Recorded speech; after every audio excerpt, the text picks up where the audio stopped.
Good evening, students. My name is Vishal, faculty of Law at Study IQ. Students, आज फिर से मैं हाजिर हुआ हूँ आपके सामने एक बहुत ही इम्पॉर्टेंट विषय के ऊपर एक वीडियो लेके। विषय का नाम है डेफोमेशन, जिसको हिंदी में मानहानि कहा जाता है। डेफोमेशन या मानहानि। दोस्तों, हमने आज कई बार देखा होगा कि आज के सोशल मीडिया के दौर में we have seen that there are a lot of people who are called as influencers, जिनको सरल भाषा में, आम भाषा में इन्फ्लुएंसर्स कहा जाता है। और वो लोग किसी ना किसी इवेंट के ऊपर, लोग किसी ना किसी प्रोडक्ट के ऊपर या कभी कभी किसी ना किसी व्यक्ति के ऊपर कमेंट करते हैं, अपना ओपिनियन देते हैं। अब ऐसे लोगों के पास बिल्कुल अपनी राय व्यक्त करने के लिए, अपना ओपिनियन फॉरवर्ड करने के लिए, और obviously they have freedom of speech and expression. लेकिन फ्रेंड्स, कई बार जब इन्फ्लुएंसर्स या ऐसे ऑनलाइन वॉरियर्स जब अपना ओपिनियन व्यक्त करते हैं, जब किसी ना किसी टॉपिक पे, किसी व्यक्ति पे, किसी प्रोडक्ट पे अपना ओपिनियन व्यक्त करते हैं तथा लोगों को एजुकेट करने के लिए, लोगों को इन्फ्लुएंस करने के लिए अपनी राय देते हैं, तो कभी ना कभी देखा गया है कि ऐसे इन्फ्लुएंसर्स के खिलाफ कोर्ट के अंदर डेफेमेशन के केस फाइल होते हैं। वो ज़्यादातर उन केसेस में होते हैं जब इन्फ्लुएंसर्स द्वारा किसी व्यक्ति, किसी प्रोडक्ट के खिलाफ नेगेटिव ओपिनियन दिया गया होता है। तो फ्रेंड्स, आज की वीडियो के अंदर हम एक ऐसे ही केस पर चर्चा करेंगे। बहुत इंटरेस्टिंग केस है। इससे आपको डेफेमेशन समझने में आसानी होगी। डेफेमेशन क्या होता है, टेक्निकली और लीगली हम डेफेमेशन को किस प्रकार से अप्रोच करते हैं, किन कंडीशंस में एक व्यक्ति मानहानि के लिए लायबल होता है, और किन कंडीशंस के अंदर एक व्यक्ति, चाहे उसने किसी व्यक्ति, किसी इवेंट या किसी प्रोडक्ट के खिलाफ नेगेटिव व्यूज भी दिए हो, कैसे वो व्यक्ति जो है वो अपने आप को डिफेंड कर सकता है। तो इस वीडियो के अंदर हम डेफेमेशन एज अ टॉट मतलब civil wrong, plus defences to defamation के बारे में चर्चा करेंगे। और इसके आधार पर हम चर्चा करेंगे कि क्या इस केस के अंदर जो फैक्ट्स हमने डिस्कस किए, क्या व्यक्ति कोर्ट के द्वारा दोषी पाया गया या नहीं। चलो इस केस को शुरू करते हैं। देखिए, ये केस का नाम है San Nutrition Private Limited versus Arpit Mangal and others.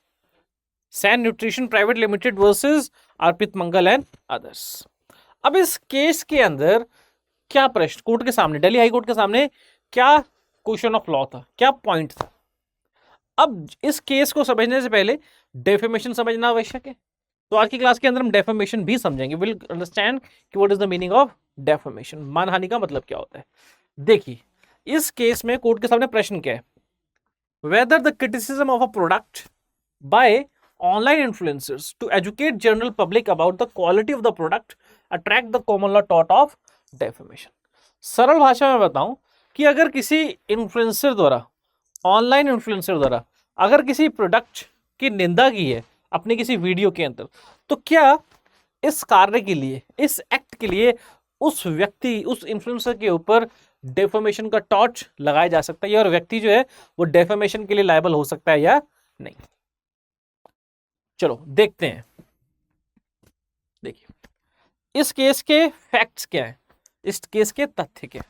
इस केस के फैक्ट्स मैं आपको बताता हूं कि इस केस के अंदर एक कंपनी है जिसका नाम है सैन न्यूट्रास्यूटिकल, राइट। तो इस केस के अंदर एक कंपनी है जो कंपनी हेल्थ प्रोडक्ट्स मैन्युफैक्चर करती है। आजकल हम सभी जानते हैं कि आजकल लोग जो हैं वो अपने हेल्थ को लेकर बहुत कॉन्शियस हो गए हैं।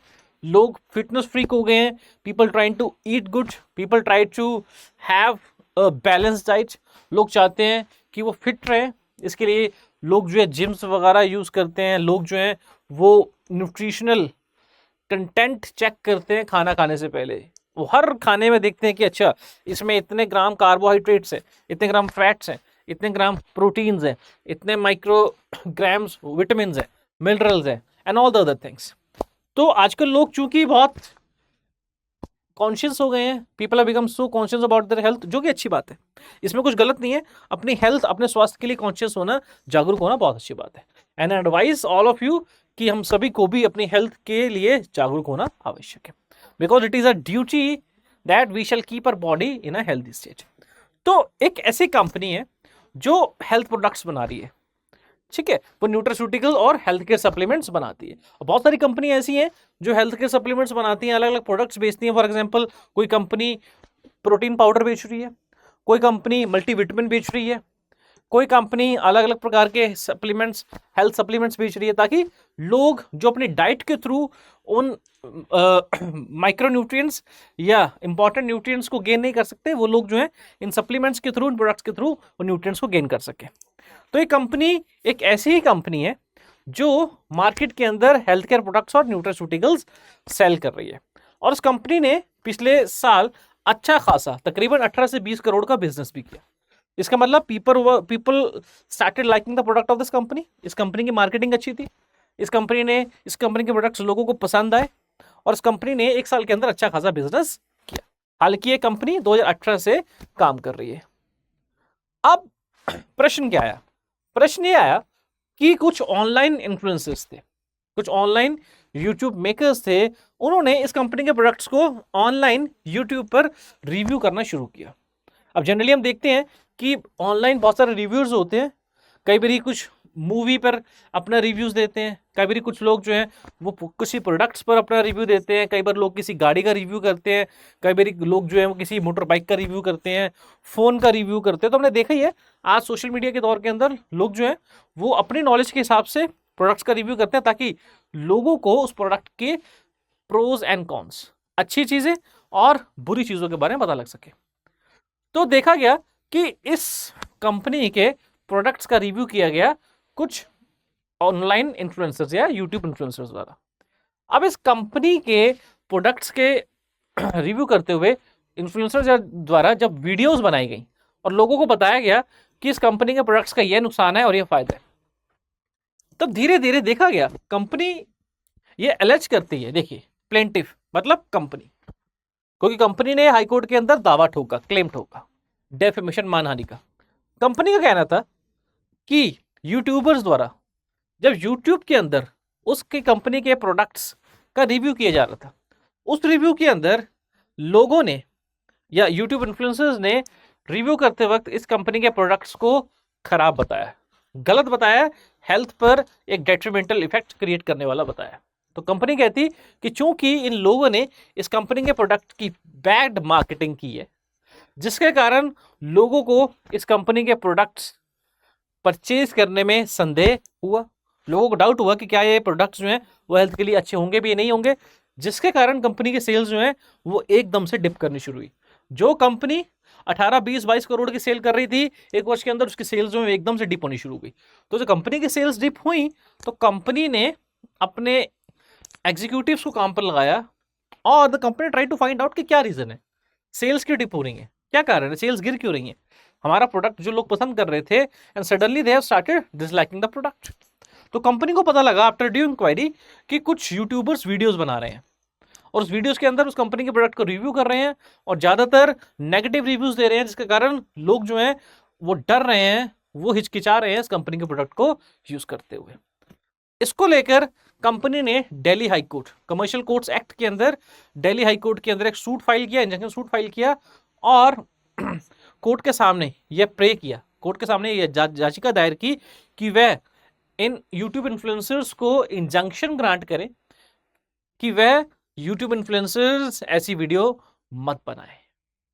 अब कोर्ट के सामने प्रश्न आया कि क्या सच में यूट्यूब इन्फ्लुएंसर्स ने अपनी वीडियो में इस कंपनी के प्रोडक्ट्स का नेगेटिव रिव्यू देकर क्या उन्होंने इस कंपनी के खिलाफ डेफोमेशन किया है, क्या उन्होंने कंपनी की मानहानि की है। तो इसको समझने से पहले हमें डेफोमेशन समझना होगा। इस केस के निष्कर्ष को, इस केस की जजमेंट को समझने से पहले we have to understand what is defamation, मानहानि। अब देखिए, मानहानि मतलब मान की हानि। हम सभी जानते हैं रेपुटेशन, व्यक्ति की रेपुटेशन उसकी पर्सनैलिटी का एक बहुत ही मुख्य अंग होती है और ये रेपुटेशन जो है वो 1, 2, 3, 4, 5 सालों में नहीं बनती। एक व्यक्ति को अपने जीवन भर की मेहनत, अपने जीवन भर की इंटेग्रिटी, सत्यनिष्ठा का प्रोडक्ट मिलता है या इनाम मिलता है, पुरस्कार मिलता है रेपुटेशन की फॉर्म में। और रेपुटेशन से व्यक्ति को बहुत सारे फायदे पहुंचते हैं। अगर एक व्यक्ति की रेपुटेशन मार्केट में अच्छी है तो लोग उस व्यक्ति से बिजनेस करना चाहते हैं, लोग उस व्यक्ति की कंपनी में रहना चाहते हैं, कंपनी मतलब संगत में रहना चाहते हैं। लोग चाहते हैं कि वह व्यक्ति जो है, और लोग ऐसे ऐसे व्यक्ति को बहुत ही हाई एस्टीम, बहुत ही ऊंची नजर में देखते हैं। लेकिन अगर किसी व्यक्ति की रेपुटेशन समाज में अच्छी नहीं है, if a person does not have a good reputation in the society, तो उसका नेगेटिव प्रभाव क्या होता है? उसका नेगेटिव प्रभाव ये होता है कि कोई भी व्यक्ति उस समाज का कोई भी व्यक्ति उस व्यक्ति की संगत में नहीं आना चाहता। Nobody wants the company of that person.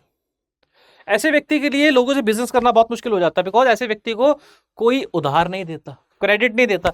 Nobody trust that person, लोग ट्रस्ट ही नहीं करते। तो इसलिए रेपुटेशन एक व्यक्ति की पर्सनैलिटी का बहुत महत्वपूर्ण अंग होती है, और व्यक्ति के लिए एक बहुत ही महत्वपूर्ण एसेट, एक बहुत वैल्यूएबल एसेट सिद्ध होती है। अब जब किसी व्यक्ति के रेपुटेशन को कोई व्यक्ति इंटेंशनली आउट ऑफ मैलिस, दुर्भावना से हार्म करने का प्रयास करता है, और किसी व्यक्ति की रेपुटेशन को किस प्रकार से हार्म किया जा सकता है? शब्दों से।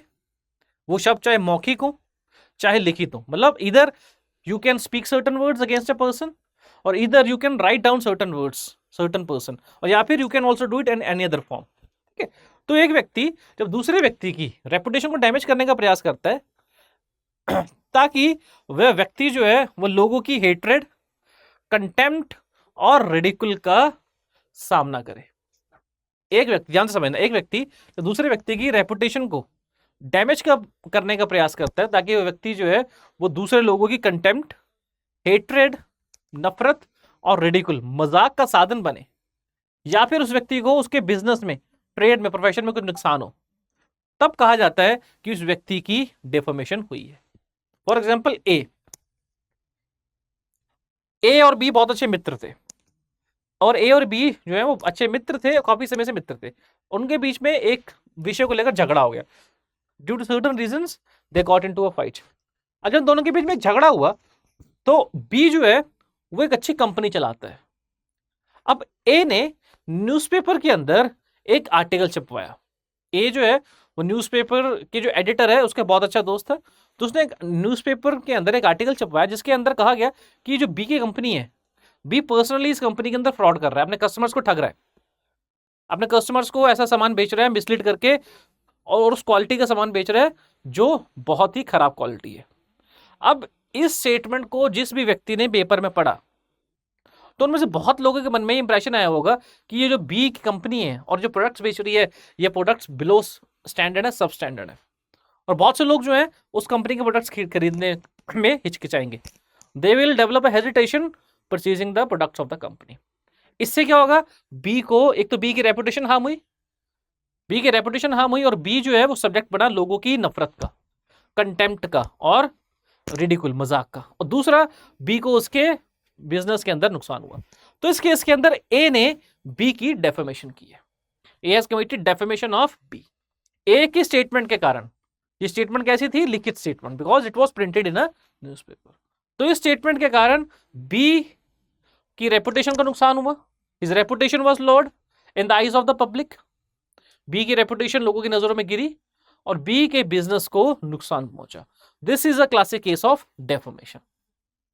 अब डेफेमेशन जनरली दो प्रकार की होती है। डेफेमेशन, वैसे मैं आपको बता दूं कि डेफेमेशन क्राइम भी होता है और एक टॉट भी होता है। Defamation is also a crime, it is also a taught. तो एक सिविल रॉन्ग भी है और एक ये क्राइम भी है। अगर हम टॉट की बात करें तो डेफेमेशन जो है वो दो प्रकार से की जा सकती है, स्लेंडर और लिबल। स्लेंडर और लिबल। स्लेंडर मतलब डेफेमेशन ऐसे माध्यम से की गई है जो टेम्परेरी है या जो हमेशा के लिए एग्जिस्टेंस में नहीं रहेगा।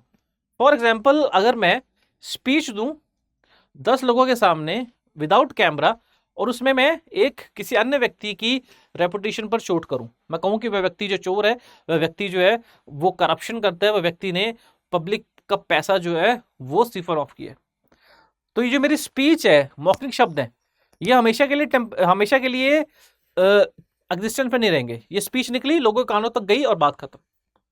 हालांकि मैंने इस केस में डेफेमेशन की है, लेकिन स्पोकन वर्ड से, अपने बोले हुए शब्दों से, लेकिन ये परमानेंट नहीं है। जिन्होंने सुना उन्होंने सुना, बाकी किसी ने नहीं सुना। ये लोग जो है आगे जाकर किसी और दूसरे लोगों को बताए, दैट्स अ सेपरेट थिंग। लेकिन लिबल होता है डेफामेशन इन सम परमानेंट फॉर्म। अब फॉर एग्जांपल मैं अपने दोस्त के खिलाफ एक आर्टिकल छापूं कि मेरा दोस्त जो है जो कंपनी चला रहा है उस कंपनी के अंदर बहुत ही खराब प्रोडक्ट्स बेच रहा है, तो इस केस में क्या हुआ कि मैंने लिखित शब्दों में अपने दोस्त की डेफामेशन की, लिखित शब्दों के द्वारा अपने दोस्त की डेफामेशन की। But now in this case this is in the permanent form. अभी जो आर्टिकल छपा या मैंने एक ब्लॉग छापा ऑनलाइन, उस ब्लॉग के अंदर I just criticize the products of company B.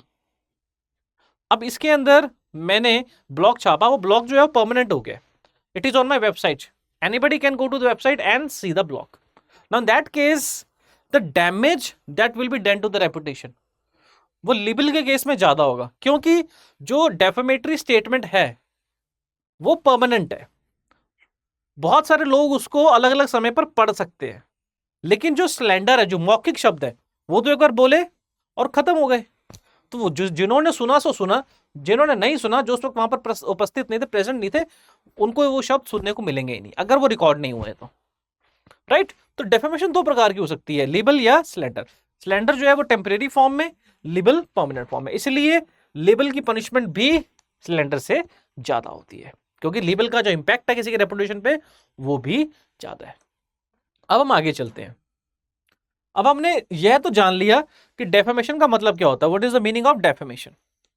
हमने डेफेमेशन का मतलब अगर दोबारा से सम अप करूं तो डेफेमेशन का मतलब है that when a person through his acts और through his statement lowers the reputation of another person, एक व्यक्ति अपनी स्टेटमेंट से किसी अन्य व्यक्ति की रेपुटेशन को कम करने का प्रयास करते हैं, और जिससे वह व्यक्ति दूसरे लोगों की नजरों में कंटेम्प्ट, हेट्रेड और रिडिकुल का साधन बनता है, या फिर उस व्यक्ति की रेपुटेशन को, उस व्यक्ति की बिजनेस को, ट्रेड प्रोफेशन को नुकसान पहुंचता है, उसको बोलते हैं डेफेमेशन।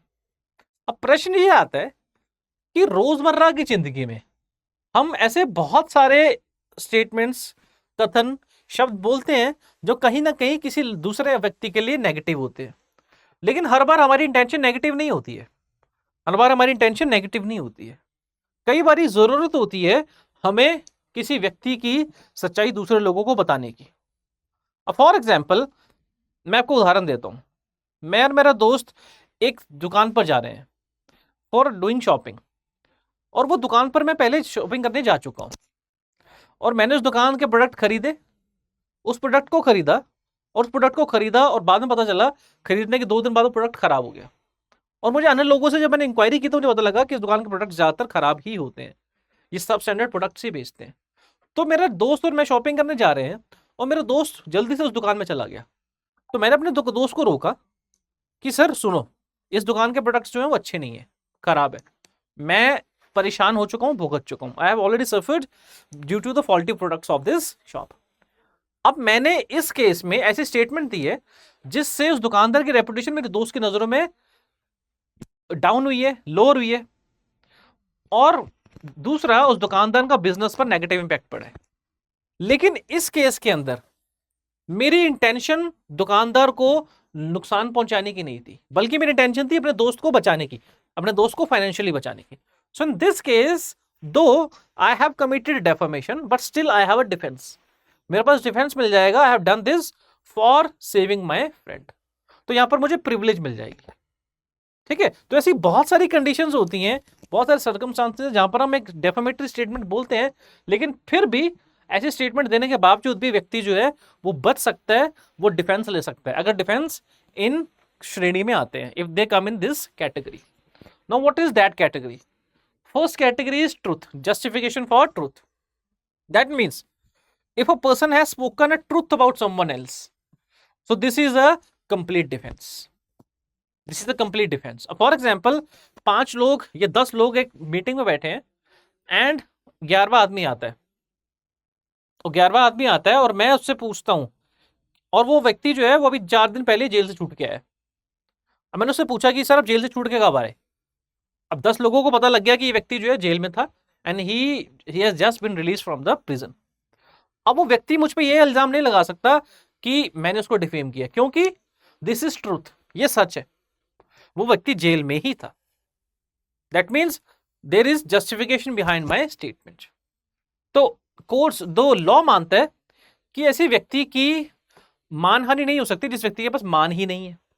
इसका मतलब अगर किसी व्यक्ति के बारे में मैं सच बोल रहा हूं और सच बोलने से उस व्यक्ति की मानहानि हो रही है, दैट मीन्स वो बात सच है। मतलब एक व्यक्ति जो है वो सच में उस व्यक्ति द्वारा कुछ ऐसा काम किया गया है जो दूसरों की नजरों में गलत है, दूसरों की नजरों में रेपुटेशन डाउन करता है, तो ऐसे व्यक्ति की मानहानि क्या होगी? तो that's why truth, justification by truth is a defence. अगर आप सच बोल रहे हो, बिल्कुल सच बात बोल रहे हो, और चाहे उससे किसी व्यक्ति की डेफेमेशन हो रही है, that's is a defence in law of taught. लेकिन अगर हम क्राइम की बात करें, डेफेमेशन एज अ क्राइम, तो तब सिर्फ ट्रुथ काम नहीं करता, वो ट्रुथ जो है वो पब्लिक इंटरेस्ट में भी होना चाहिए। तो पहला डिफेंस है ट्रुथ। दूसरा डिफेंस है प्रिविलेज। ये प्रिविलेज हम बाद में पढ़ेंगे, फेयर कमेंट। फेयर कमेंट दूसरा डिफेंस होता है, फेयर एंड बोनाफाइड कमेंट। मतलब अगर मैं किसी व्यक्ति या किसी इवेंट्स के बारे में या किसी प्रोडक्ट के बारे में कमेंट करूं, कमेंट होता है it is an opinion which is based on facts. और कमेंट क्या होता है? कमेंट का मतलब होता है कि जब कोई व्यक्ति किसी फैक्ट्स के आधार पर किसी चीज के ऊपर अपने ओपिनियन रिफ्लेक्ट करता है, उसको बोलते हैं कमेंट। फॉर एग्जाम्पल, मेरा दोस्त एक शेफ है एंड उसने एक डिश बनाई और उसने मुझे कहा कि प्लीज इस डिश को टेस्ट कर। तो मैंने टेस्ट की और मुझे नमक ज्यादा लगा, तो मैंने कहा कि डिश जो है वो टेस्टी नहीं, नमक ज्यादा है। तो इस केस के अंदर मैंने क्या किया है? On the basis of the fact कि नमक ज्यादा है, मैंने ओपिनियन बनाया डिश के बारे में। तो I have given a comment regarding the particular dish कि ये डिश जो है वो स्वाद नहीं है। तो मेरा ये जो मेरा स्टेटमेंट है कि ये डिश जो है वो स्वाद नहीं है, खाने में थोड़ी सी इसका टेस्ट जो है वो अच्छा नहीं है, तो दिस इज अ कमेंट।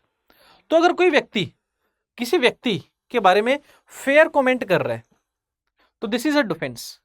लेकिन फेयर कमेंट की कुछ कंडीशंस है, कुछ एसेंशियल रिक्वायरमेंट्स है। वो क्या है? पहली बात, ये जो कमेंट है it must be based on some facts, क्योंकि कमेंट हमेशा तथ्यों के आधार पर होता है। फॉर एग्जाम्पल, मेरा एक फ्रेंड है और उसने एग्जाम दिया, उस एग्जाम में 100 में से उसके सिर्फ 30 नंबर आए। तो मैंने कमेंट किया कि तूने इस एग्जाम में अच्छा परफॉर्म नहीं किया। तो ये जो मेरा कमेंट है, ओपिनियन है कि उसने अच्छा परफॉर्म नहीं किया, वो किस आधार पर है? वो फैक्ट्स के आधार पर है। फैक्ट्स क्या है? उसके मार्क्स। तो कमेंट जो है it must be fair comment. Fair comment कैसे होगा? पहला, it must be based on some facts, तो ये किसी तथ्यों के आधार पर होना चाहिए। ऐसा ही नहीं है कि मुझे मेरे दोस्त के मार्क्स नहीं पता लेकिन मैंने 4 लोगों के सामने बोल दिया कि तूने इस एग्जाम में अच्छा परफॉर्म नहीं किया, you are not a good student. तो वो फेयर कमेंट नहीं होगा क्योंकि वो तथ्यों के आधार पर नहीं है। तो it must be based on some facts. दूसरा, the opinion must be based on the facts and opinion must be such that can be reasonably formed by people. कि तथ्यों के आधार पर जो ओपिनियन बनाया है मैंने या किसी अन्य व्यक्ति ने, वो ओपिनियन ऐसा है कि लगभग लगभग सभी लोग जो हैं वो उसी ओपिनियन पर आएंगे। अब फॉर एग्जांपल, जैसे मैं उदाहरण दूं कि मेरे दोस्त के 100 में से 30 मार्क्स ही आए, तो 4 लोगों के सामने वो बैठा हुआ था और मुझे बता रहा था कि उसको 100 में से 30 मार्क्स आए, तो मैंने कहा कि आपने इस एग्जाम में अच्छा परफॉर्म नहीं किया, लगता है आपने मेहनत नहीं की। तो ऑब्वियस ही बात है, जो भी व्यक्ति देखेगा कि इसके मार्क्स 100 में से 30 ही आए हैं, तो obviously he will come to the conclusion, उसका ओपिनियन यही रहेगा कि इस व्यक्ति ने मेहनत नहीं की, his performance was not good. तो ये फेयर कमेंट है। एंड तीसरा, तो comment must be for public good. तो comment must be for public good, ये लोक हित के लिए, पब्लिक इंटरेस्ट के लिए कमेंट होना चाहिए, तब वो फेयर कमेंट बनेगा।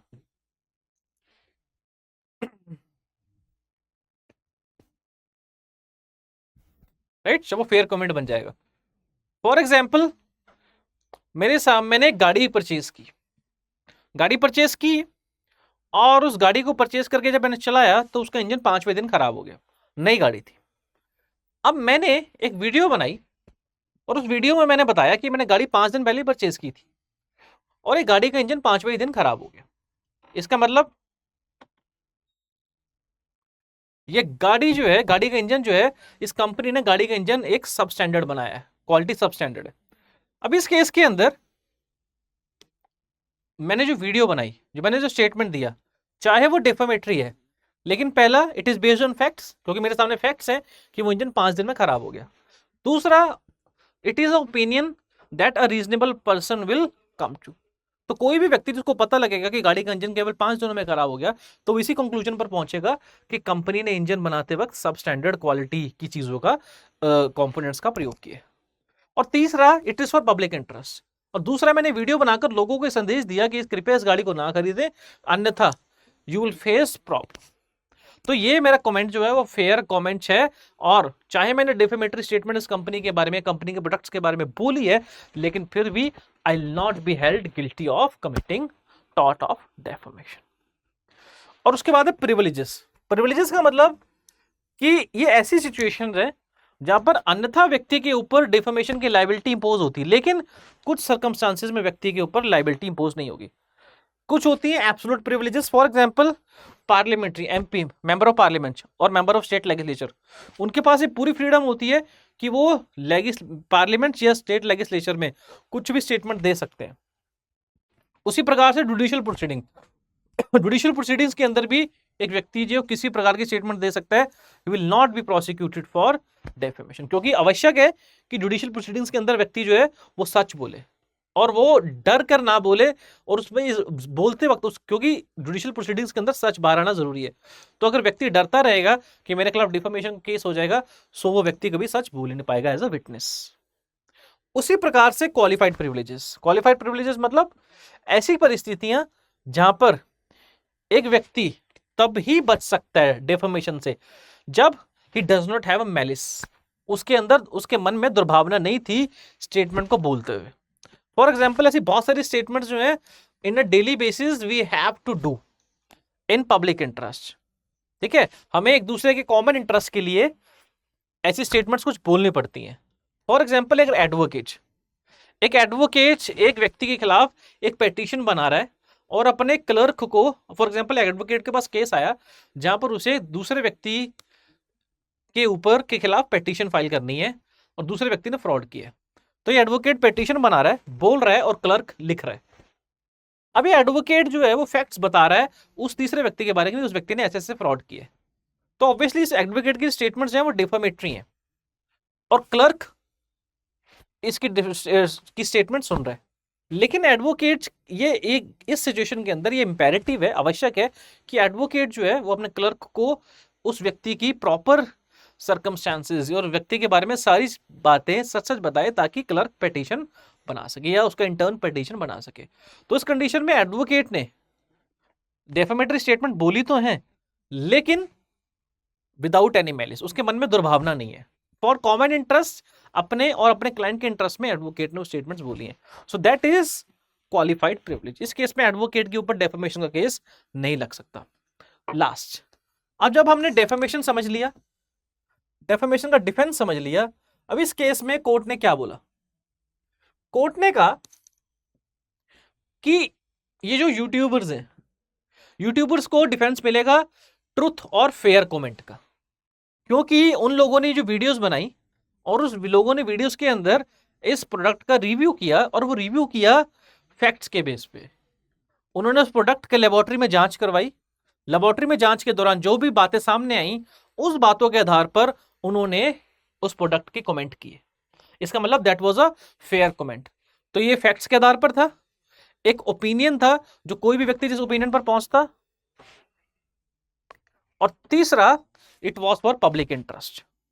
सो इस केस के अंदर तो कोर्ट ने कहा कि the YouTubers have the defence of fair comment and truth. So इसलिए इस केस के अंदर कोर्ट ने डेफेमेशन की पिटीशन को डिसमिस कर दिया। आई होप फ्रेंड्स कि आपको इस केस के अंदर, आपको इस केस को समझने में आसानी मिली होगी, and with this you will be able to understand कि what is defamation and what are the defences that are available in case of defamation. Thank you.